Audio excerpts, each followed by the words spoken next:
Welcome to Thrones and Scones. It's your weekday morning podcast where we talk Game of Thrones over breakfast. Although you're not crazy, it is Saturday afternoon. But it's still Tony, Hans, and Jeremy in with you, hitting Season 2, episode all of them. And no baked good in particular. We kind of throw the scones out, and we don't get too particular with the Thrones. We want to recap things a little bit, but we're here. How do you guys feel? More awake than usual, perhaps? Yeah, definitely more awake. Kind of like these bonus episodes. It's almost like seeing a different side of you guys. No, 2 weeks ago when we did this for the first time, we were joined by Rob Bullock from And Rob's Your Uncle, which was a lot of fun. But he showed us up in the knowledge department. And we could have taken that two ways. We could have paid more attention to the episodes. We could have learned from our own mistakes, and we could have become better people. Or we could not invite him back, and we chose to do that. Yeah. So here also, we are. That and he had a date tonight and was too cool for us. Too cool for us. Either one. We're here, the three of us. I feel like we should try to call him and someone throw him on speakerphone and be like, hey, just to get your opinion. Just to because he was so nice to come onto our podcast and to give us some support. I will say I went ahead and called into his podcast this past week. How was went it? Up. It was good. It went very well. I asked him for some advice, and boy, did they give it. I think the two versions of advice they gave me was either be drunk all the time or put a bullet in my head. It was kind of fitting with the question. I guess I'll just have to go and check that out to see what it was. But Super dark. That's good. it was very dark indeed, although kind of fitting. So anyway, welcome to this Saturday. We've made it through Season 2, a season that in my mind, and I think I mentioned this 2 weeks past when we were just kind of getting into it, I think I held up a little higher than it actually panned out. There were some very good episodes. There was a lot of character development, but this season dragged a bit more than I remember it doing. Yeah, Definitely. I think, so when we were going back, I think when Hans was watching this, which unsurprising to those who know Hans, he complained about the first 3 or 4 episodes, which I didn't think were that bad, but after getting through it all, you can definitely say it's really slow in the beginning. Sure. And about episode 4 it starts to pick up more and more. But I think with Arya and Jaqen, that's so good, and then Arya and Tywin, that's really good in here. Tywin. Jeremy, you're talking a little slow. Can you elaborate? Tell us a little bit more about that. Well, it's known as Percocet. So Percocet is a narcotic. And once you have surgery on your balls,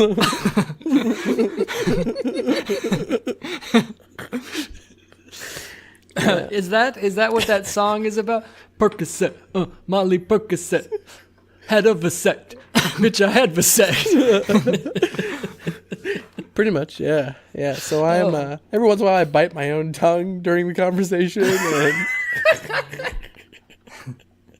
You're also laying down. oh yeah, because you got to keep the pelvis elevated. That elevated pelvis. Oh God. Be a good How are you? Yeah, I mean, how are you feeling? Let's recap. Let's recap Change your topic. yeah. I'm doing all right. I got the ice pack on my balls.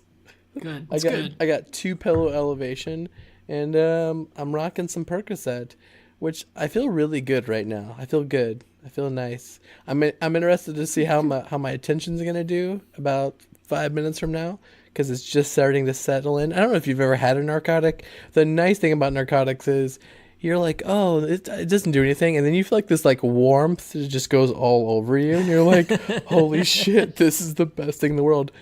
Hashtag drug addiction is amazing. I think the only time that beyond being actually put out for surgery that I was ever given anything is when I slit open my finger pretty bad, had to have stitches and everything. They drugged me up pretty good for that. And then I remember sitting in the ER bed looking at my feet, which I was wearing socks. And I had this beautiful epiphany at, 17, that, socks are like gloves for your feet. But gloves are normal. And, I was in high school. Mittens. You don't wear those. Mittens are gay. But the rule is reversed when it comes to your feet, because it would be toe socks that would obviously get you that very appropriate moniker in your junior year of high school. It was life-changing stuff. I don't know. Did you have your wisdom teeth out? Yes. Yeah. I feel like that was my really only prior experience with some sort of strong narcotic, and like where you feel like loopy and kind of disconnected from your body.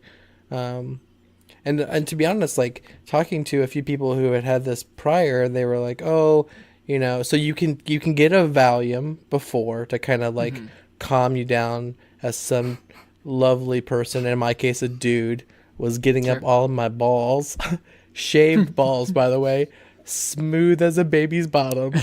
We already went over this. You made them shave them, correct? Oh yeah. No, I mean I didn't have the balls to do that. Oh. So what, if I might ask, what tools of the trade did you use? Oh, okay. So yeah, this is actually critical. So have you guys have seen like the beard trimmers, which like the little small battery operated ones? Yeah. Those do a good job of getting close, but not that smoothness. So then, Gotcha. So then I went with the whole shaving cream and my wife's, what were they called? Whatever brand that has like the straight blade. Straight razor. Yeah, straight razor. But you went open blade? Open blade. Oh yeah. Well, if you pull it tight like a bat wing when you shave it. We talking 3 blade, 4 blade, 5 blade? Oh, it was a 3 blade. 3 blade. Yeah. That's risky. No, but I'm telling you that the beard thing, because you take off the beard cover, so it's just like the razor just vibrating back and forth. Fuck, I was nicking myself, and I was like, I don't want to bleed myself out. Could happen. Yeah, nice. Was there at least moisturizing pads on that razor? Oh yeah, there were. Okay, that's why. Good. I mean, that's why I went with Emily's, because I was like, I don't even think I have. No, I probably still have the one they send when you're 18. What was that one called? Like the Mach 3 or 4 or 5. The Gillette one? Yeah. I never got that. Oh, and you get your enlisted card and you get a Gillette razor. Welcome to manhood. Welcome to manhood. Man up and save, you pussy. Yeah. I felt so cheated there. Okay, Going back to the ball shaving. So please. I've missed it. Yeah, so then I had this moment of like, how much do I shave? Right? Because get some awkward angles down there. Yeah. Well, so I know that when you're having a vasectomy, they typically make 1 or 2 incisions, typically kind of the anterior portion of your balls or your scrotum, if we're going to use the real medical term here. The balls are inside the scrotum or sac. There you go, kids. Yeah. You're all anterior welcome. means back. Pay basically. attention. No, but so then do you have the baby smooth balls and nothing else? Do you do a nice little trim? Do you like manscape it up a little bit? Or do you leave like a little decorative bush on top of the stalk of your penis and just be like, hello? Plus, do you go outward at all? How far down toward the anus do you go? Well, I ended up waxing the perineum, which is the space between your balls and your anus, because I like a little smooth landing strip there. Did you actually wax it? No. Oh, I was legitimate curious, because I feel like that would be the most painful area of your body to wax. Yeah, I don't think I could do that. So then the other thing is like, where do you? So yeah, like how far do you go? But then do you just leave the rest just completely unkempt? Because that's what I'm saying. Yeah, like you almost want to fade into it or something. Yeah. So my general get that approach, high and tight. My general approach was like a 1/2 inch kind of manscape all around, and then smiley face near the stalk, little arrow that says to the fun. The normal. Okay. So then on the a lot of space to work with. On the trimmer, are you using like a 1, a 2, a 3? Oh, the trimmer I went. So it's like a 3 because it's like the 1/2 inch. Okay. By the way, though, invest in a trimmer that you can use in the shower that gets wet. That way you have a little more of that less friction, because when it gets red and irritable. And also I use a little bit of aftershave, which burn like a bitch, but then it's fragrant, smells good. Because I feel like if this lovely guy is gonna be filling me up, I want him to have like a good experience, right? Yeah, that's very considerate of you. Yeah. So as a pharmacist, they've yet to let me perform a vasectomy. So I'm just gonna ask. You're saying they go in anteriorly, so they go in the front of the sack. Yeah. So like if you're giving a good BJ and you're kind of cupping. I'm giving a good BJ. Okay. Yep. Cupping and holding. Let me visualize this. And hold. So in your palm is the balls, right? You're looking right at where you're cupping. Sure. So I don't know what it's called. That little like septum on the outside of the sack that's kind of weird looking. They just go kind of lateral to that. Your little seam. Little seam. Okay. Yeah, your little sew seam. So Like the little tongue thing. yeah, but the on little your balls. frenulum, but on the balls. Yeah. Okay. Your ball frenulum. Okay. The ball frenulum. Is that The what BF. that is? I don't think this is a frenulum. I feel like that's also a part of the penis. What is? That thing? Frenulum. Frenulum? Oh yeah, that's the attachment from like the bottom of your mouth to your tongue. I don't believe you. Cool. Pretty sure that's a part of the penis. Nope. Let's look up the wiki. As we know, we are wiki fans here. I'm gonna write that right now. Looking it up. Yep, I figured you would. Looking it up. Anyway, so you're in this cold. Frenulum, the sensitive area on a penis where the head and the shaft meet on the bottom side. Is it really? Yeah. It's also the thing that you said, though. Yeah. Didn't know that. Yeah. Wait, so is the like penis thing true? Yeah. Yeah. Really? Yeah. Wait, I don't understand. So like, where is it? Is All it right, that so if you're given a really good you're giving a really good blowjob and you're licking up the stalk now? Yeah. All right, from the underside, right before you get to the precipice. Right before. Where it kind of goes into a little V. You guys realize we've been filming for like 12 minutes and we've only got about 30 seconds of useful content. Recording, sorry. Yeah. Well, I mean, we're filming too. I mean, because this is all going to be straight up porn later. So, Yeah, Jeremy's on drugs. We are filming everything. anyway, getting all right. back to normal conversation. But anyway, vasectomy went good. I'm high. I'm good. Let's talk So about now- some Game of Thrones. Now that you are, just real quick, now that you are, so freshly manscaped, have you decided to show it off and, wear your balls forward in the Westerosi fashion? Well, I mean, I already do that. So, okay. I mean, I'm sure that looks good. Maybe instead of a scone on, I don't know what day you are, Wednesday? I think Wednesday. Instead of a scone, post up that. Post up so we mine. can all, post comparison. up your scrote. A scrote post, Scrotum post. if you will. Can you do scrub posts on Instagram? You cannot. You can do topless though on Instagram I don't think you can anymore. anymore. Although maybe that was an old thing. Twitter, I believe you can. I think you could maybe even get away with the scrote post on Twitter. Really? Really? Yeah, because they just black it out, and then you have to like click to see it. Yeah. That's how they get away with it. Can you take a picture of like your elbow that looks like it's someone's vagina, but it's your elbow, and you're like, haha, clickbait, got you, elbow. Lol. In season 2, compared to season 1, do you think we had as good kind of tatas and yeah, was it as enjoyable for you? I mean, the first season I feel like it was like the shock effect, and now it's just like, and we know it gets less and less kind of coming up. I still think what was your favorite? I mean, Daenerys. I mean, we could talk about hers all the time, but what was your favorite kind of like, booby moment? Your favorite booby moment? I don't even think we get Daenerys in this season. We don't. But here's the thing: our good, bad, and jugglies. We had so much to talk about in season 1, not only because of the plethora of options, but also possibly the 2 most quality scenes in the whole series. That being, we already know Hodor and our aforementioned ball forward friend in the East. But Definitely the most artistically shot. I think Yes. there's no debate. But this season, we have a little bit less to go on. I feel like half of them are Raws. I don't mean to say that vindictively. It's just, we've Roz is nice. I mean, been there. we get the whole prostitute scene with the Hound and what's his Bronn. name? And Bronn, yeah. Yeah. Mhm. And then I don't remember a whole lot more besides that. I think that if we're ranking here, I think that my favorite one was because they just kind of played it subtly, but in a way that didn't like look like they were purposefully censoring it. Like Talisa, Talisa. where her and Rob kind of finally break down and things just start getting a little hot.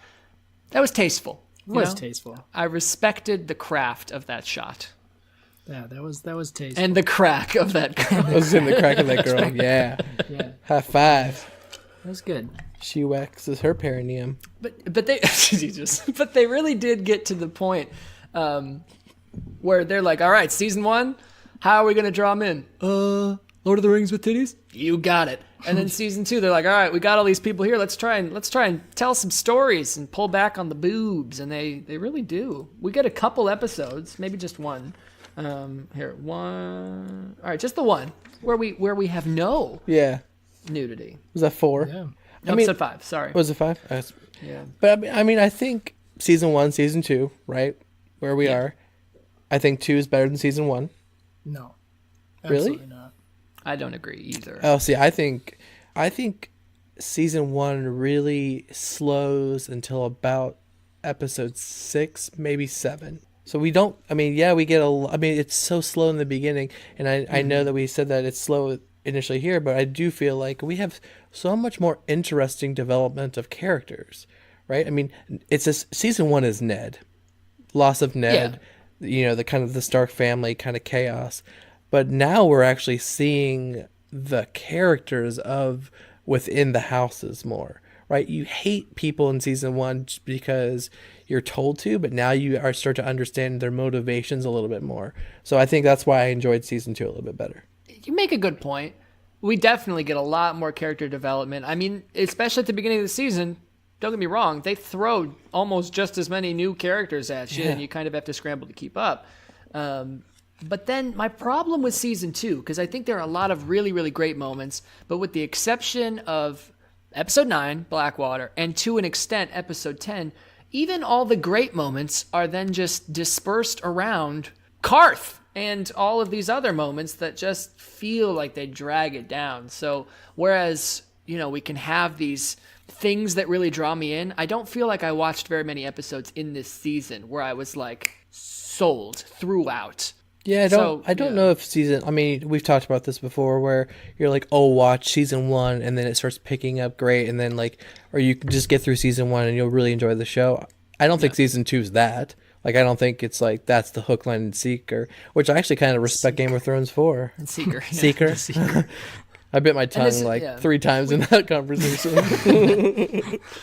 We did touch on it a little bit earlier in this season. But again, in my memory, season 2 is solid. And I think this might just be because this season, maybe more than any other, kind of follows that Walking Dead model where it's I'm kind of watching to see what happens.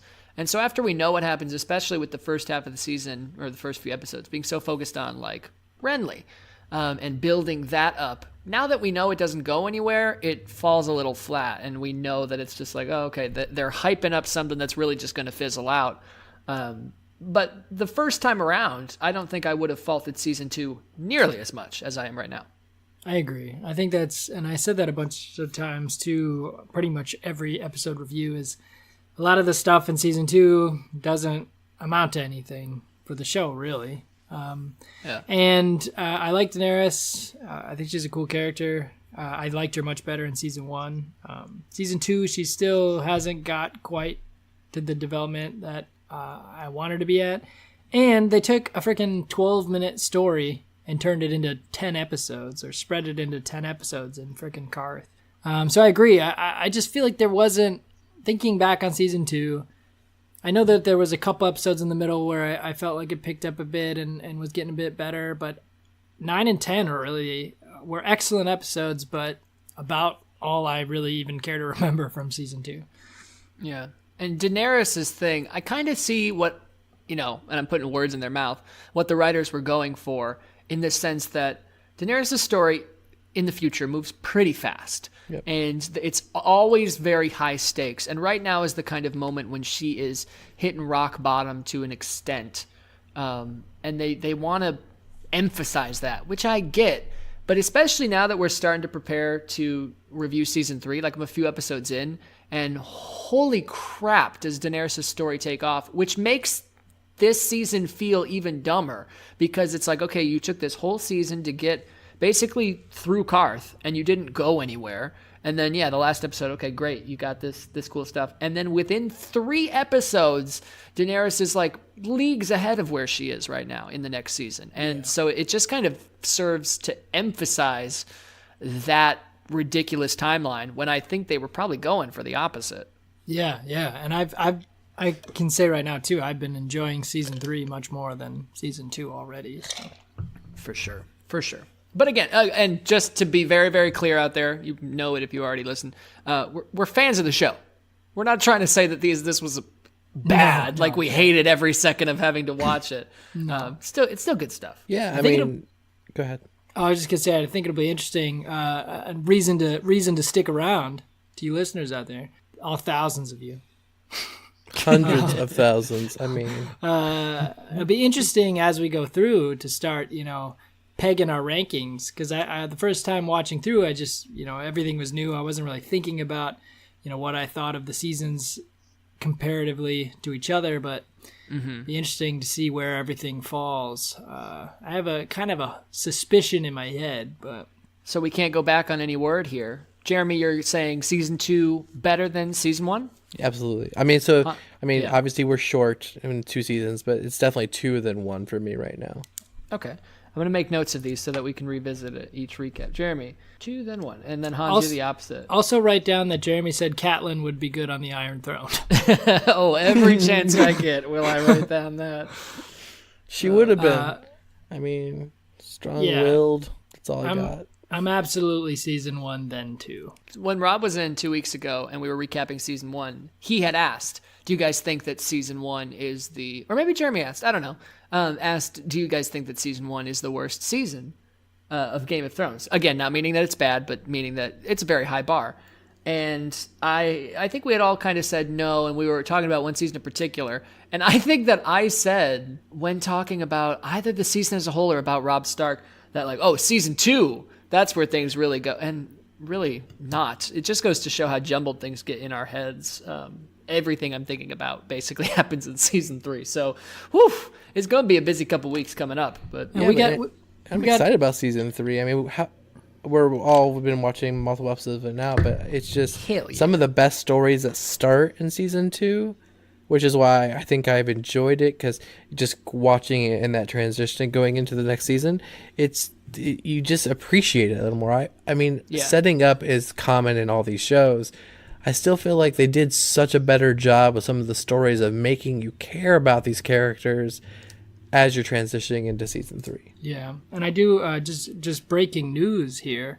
I got a direct text to my phone from a Mr. Rob Bullock. We know him well. Hi, Rob. You Jake love him. is going we well. love him. The insightful Rob Bullock, and I quote, "Okay, season 2 was very boring after rewatching it." End quote. Ouch. He also texted the two of us earlier today and said, as he was, I assume, listening to yesterday's episode, and said that we were idiots, I think? Yes. Is that correct? Yes, that we were stupid. His words were, "It is very obvious, you dummies." Yeah. And he was referring to our lack of speculation on Daenerys' visions in Karth. Since he's not here to defend himself, he was just, he was very cut and dry. He's like, oh, it's her goals, what it's going to cost her, and the fact that she's going to have to go beyond the wall. And he said a little bit more, but for the sake of throwing him under the bus, I'm going to go ahead and end there. So outside of Karth, do you think the next kind of like disappointing part of the season? I don't want to be so negative about the season, because there's a lot of really good things. But do you think the wall is the next part that just seems kind of like a side story in this season? I think kind of, which is, but I think that's more from a story perspective. It makes sense because looking back, that's the story, right? Like that's what everything will eventually try to be centered around. And the fact that they're kind of playing it as a side story right now really, I think, adds to the fact that that's what people in the kingdom are looking toward it as. Like they're paying very little mind to what's happening up there. So I think that was represented well, but as far as what I'm enjoying and not enjoying on screen, I would probably agree with that. Yeah, there was only a couple scenes beyond the wall that I thought was a couple times that I thought was pretty cool. But yeah, another story that I think the central theme of season 2 for me was that they took stories that didn't need to be a season long and stretched them into a season long story. So in recapping our season, last time we handed out some awards. Would you guys like to hand out some awards? I think so. Hit me with some awards ideas, Tony. All right. I think to start off, as we did last time, who had the best season? Who, in your mind, stands out as really, really shining this season? And I can't remember who everybody voted for last time around. I think I voted for Ned Stark. I also voted for Ned. I think I said Tyrion. You said Tyrion, which I thought was an interesting choice. Yeah, no. So, because season 2, I think season 2, so I'm going to give the winner and then a runner-up. And I think, so the winner for me, Tyrion, which sounds weird, but I definitely think he does a lot more. Runner-up for me would be Jaime. I enjoy Jaime's, I'm enjoying Jaime's arc now more. He gained the most, though. Huh? He seemed to lose a lot in this season. Is that what you meant? No, I didn't say the gain thing this time. No, this was this one just who you think your favorite character of the season was. Okay, and then we'll do the gain one though. Gotcha. Yeah, for sure. So Tyrion from just his story, and then Jaime for me for runner up. Jaime's great in this one. Again, just like I said last time, it's kind of clouded by the fact that I love Jaime so much in the next season. Yeah. And everything we get to see with him is so much more compelling. I think that I would probably also give this series to Tyrion. As far as where people fell short in this series, Tyrion did not, for maybe once in his life. He had the best character development. He started the season on a very high upward trajectory and ended it on a very low one, kind of trying to stabilize and settle himself out, all the while playing the game that he was playing very well. And I think even in the slow episodes, those good, fulfilling moments were happening in King's Landing with Tyrion. And I'll give it to him. Full stop. Okay, I think those are both fair. I got to go with, and this again, I'm isolating it to this season. Yeah, right. But I got to go with my boy, Robbie Stark. Robb Stark. Rob. I think that is a perfectly acceptable answer, especially because though we know what happens, Robb ends the season in his mind on a very upward note. Getting wet. He's all happy about it. He loves it.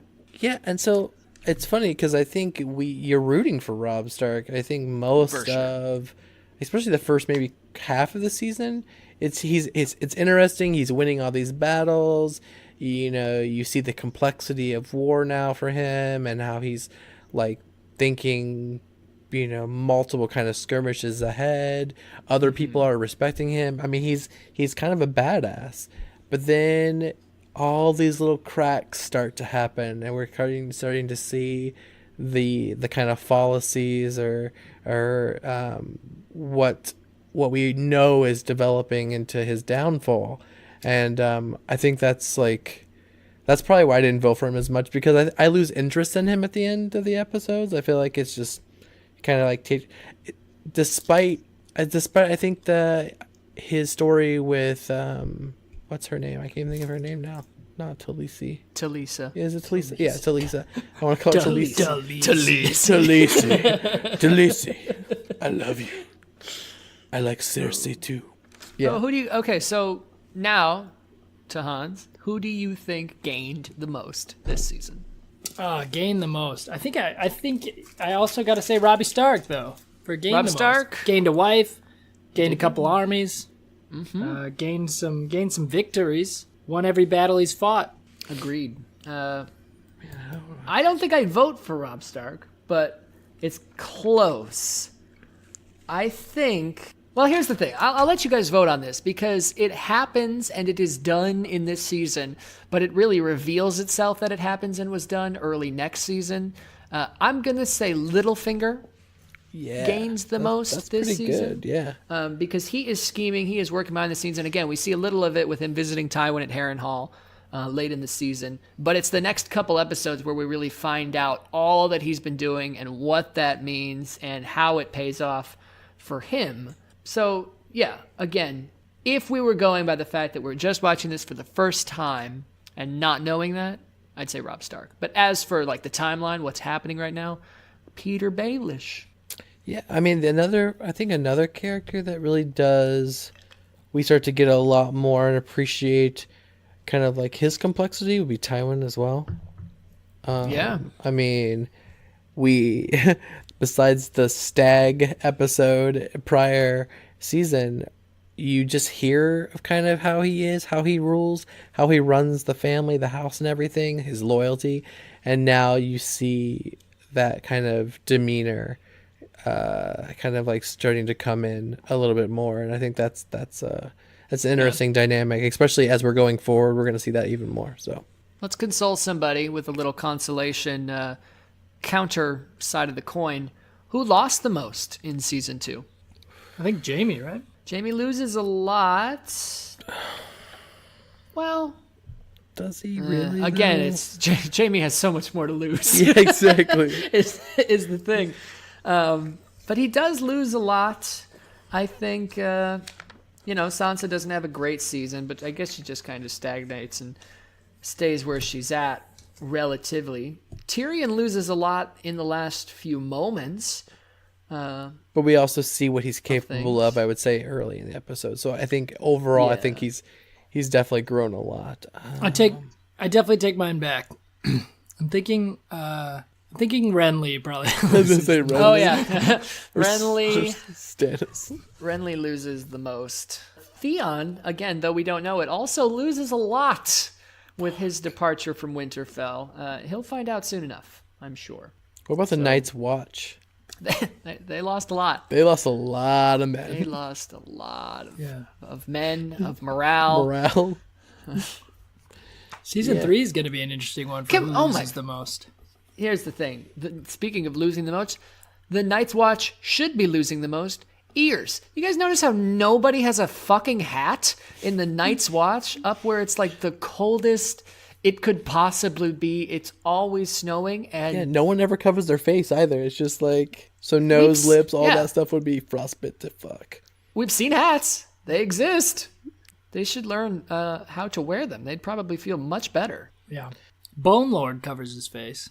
He does. Not with the most warm material. Yeah, that's true. Ironically, it's bone, but just another how many skulls do you think he tried on before he was like, oh yes, this one fits the curvature of mine own? It's a half one, isn't it? Doesn't it just go down to just his mouth? Isn't that Yeah, hard to really keep the jaw attached when you break a skull in half to attach it to your own face. Yeah, probably.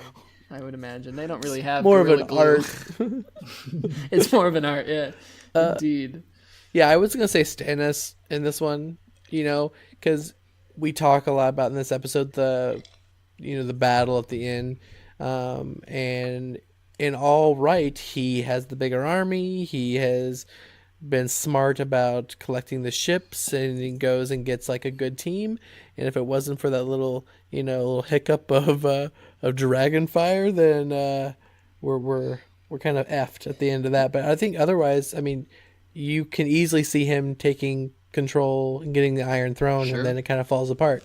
So that would be my vote for the greatest loss. He suffers the greatest defeat, I would say. That's a good point. And he's for me, he's very similar to Tyrion in this season, right? Where he really loses a lot, but it's not until the very end. Does anybody else have any accolades they'd like to pass out? Oh. Well, Jeremy already threw out, what was it, the best boob moment? Best booby moment? Best boob moment? Booby. Yeah. Booby. I said booby. I couldn't use real words, so I had to go with that one.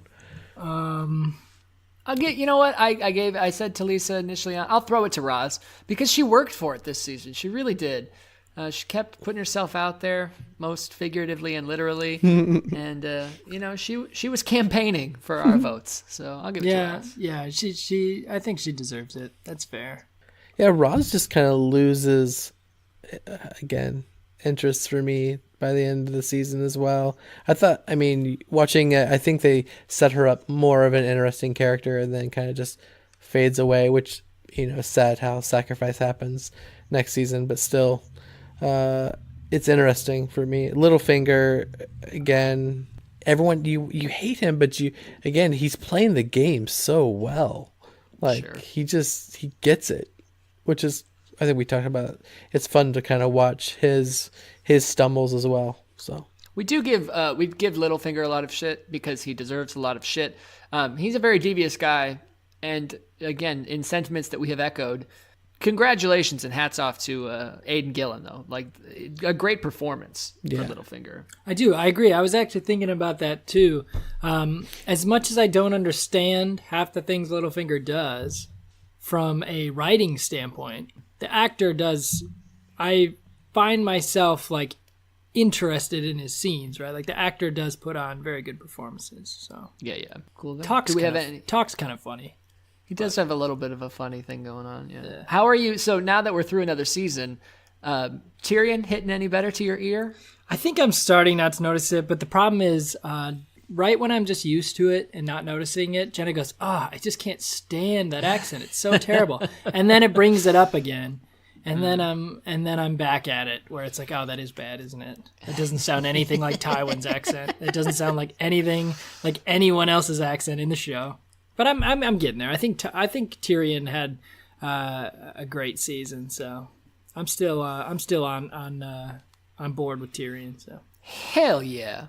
Do you guys want to do some just general trivia by HBO? I'm sure this was in like 2015. I just found it. Oh my gosh. You ready? I like how you're asking it though, when you would definitely be the one that I want to ask. Yeah, it's fine. I'll give you my answer. I just have the questions. I don't even have the answers in front of me. Oh, really? Yes. I mean, we can see who's right and who's wrong. I feel like you're lying, but okay. Yeah, let's see it. No, I am lying. So we'll go with the first thing here. So, what is the first thing Ygritte says to Jon Snow? Oh, okay. when I read that, I was like, fuck, this is going to be good trivia.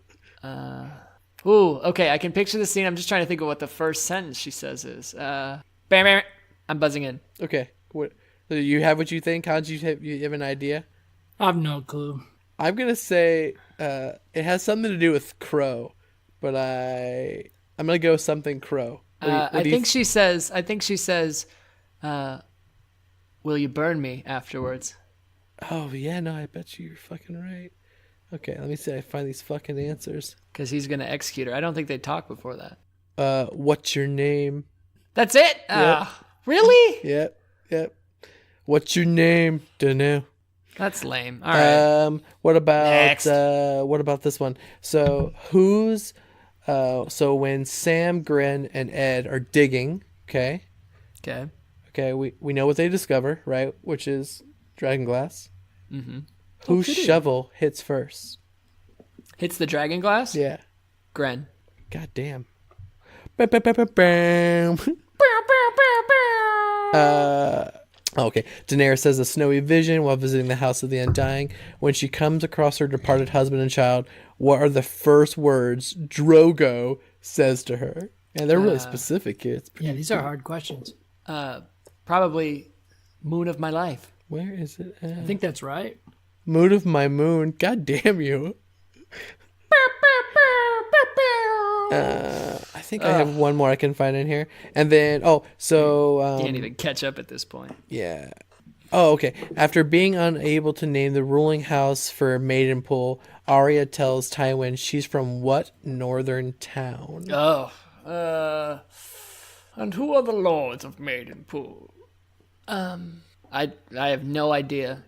I never had a shot at this. So if I tell you, it's Barrowtown, and which house is the one that rules? I remember the scene, and I don't remember like it even registering on my mind as something that was familiar to me. So they're Stark like loyal, but I don't know who the house would be. Yeah, House of Dustin.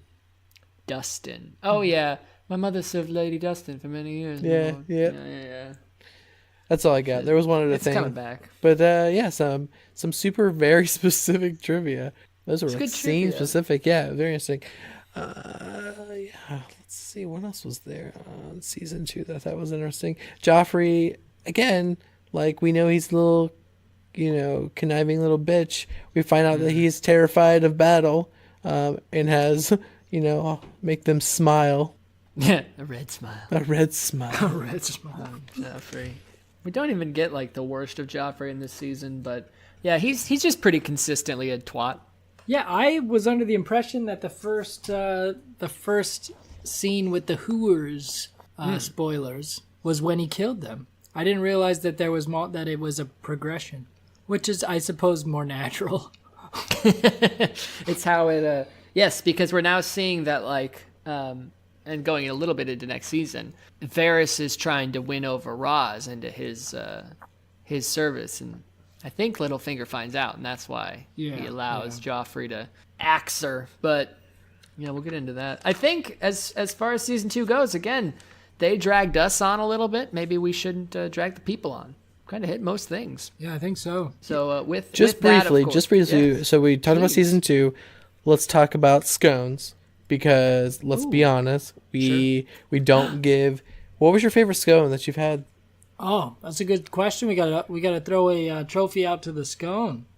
And also, as you think of it, we did not mess up on Instagram once this season. We're flawless. I mean, sure? Jeremy, that one day, yeah, I'm sure. Jeremy, that one day, posted up that scone that looked like a turd, and so I mean, unless you count that as a mistake, which it did look horrible. I do. But, yeah, other than that, I think the first one of this... Because we had our first savory scone, right, Hans? That was you. Yeah, some sort of cheese and thyme. Yeah, that was whatever. That was He did shit. not care for that, yeah. Jeremy, I noticed when I went to get scones for this next week that you sneakily and without telling me stole another one from Panera with your the cinnamon one. Yeah. Mm-hmm. Yeah, that was crafty. It's funny because I have another cinnamon one from Fresh Time. No, from Dorothy Lane coming up. That's the one that actually blows my mind and how good it was. I'd be interested in eat the one from Panera. Then we can do a little contrast compare kind of thing. Perhaps. I think my favorite one out of the season was white chocolate apricot. I expected to hate it, and it was actually pretty good. It was really solid. Did it have chunks of apricot in it or no? If so, they were tiny. So I never felt like I bit into one. So I think it was probably pureed or something. It was good. My best scone of the season was the peach scone from Outpost Grocery. I remember Recent that one. Yeah. You really made us.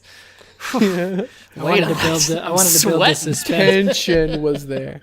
Jeremy, the apple one was delicious. Yeah. It was so good. That one looked good. It was really good. I also want to say too, just to share, I actually snuck a little bonus scone. I couldn't help myself. Sconus. Yeah, I ended up. I know we said we weren't going to, but I treated myself. I ended up sconing a bit during this episode, and I'll tell you about it. It's a little raspberry scone from again, raspberry is delicious. Outpost Grocery, and they're pretty good. They're not too sweet, so I'm really liking that. I don't want to hear anything in 5 weeks when you run out of scones about how you run out of scones if you're eating them when you don't have to. Let me tell you, it's nice when everyone around you knows now that you're all doing a podcast talking about scones, and they're talking about baking scones or bringing you a scone. I'm like, this is the best. Don't have to spend my own money. Don't have to search for them. Still get to enjoy their buttery goodness. I have friends who live, so I'm 2 hours and change away from St. Louis. Mm-hmm. I have friends in St. Louis. I have friends who ask me to come to St. Louis. I have been a couple of very brief times, but there's a lot of things that I still want to check out. I haven't explored the city at all. I haven't gone and visited my friends there, but now I'm legitimately planning a trip to St. Louis just so that I can make the round at some bakeries and stock up on some scones. It supersedes my friendships, my duty to this podcast. I'm a Stark at heart. I think duty first. Yeah, and we take it seriously because we do want to maintain our 50-50 even show. Half thrones, half scones. We know we got throners out there. We know we got sconers out there. Some of you may not actually be interested in the other half, so we do want to keep it balanced. So, and of course, some people now, especially with this episode, that will be able to add the vasectomy tag. Some people are probably just have been tuning out for the past 25 minutes as we stopped talking about balls. It's a public service announcement, so we've provided them. Well, we will be back on Monday to start off Season 3 with Episode 1. We will have more scones to accompany our thrones, and if you want to keep up with us in the meantime so you can know about the new episodes the moment they hit, at Thrones and Scones on Facebook, Twitter, Instagram. ThronesandScones.com has all of your links, and as always, we leave you with the question, you down with G-O-T? Yeah, you know me.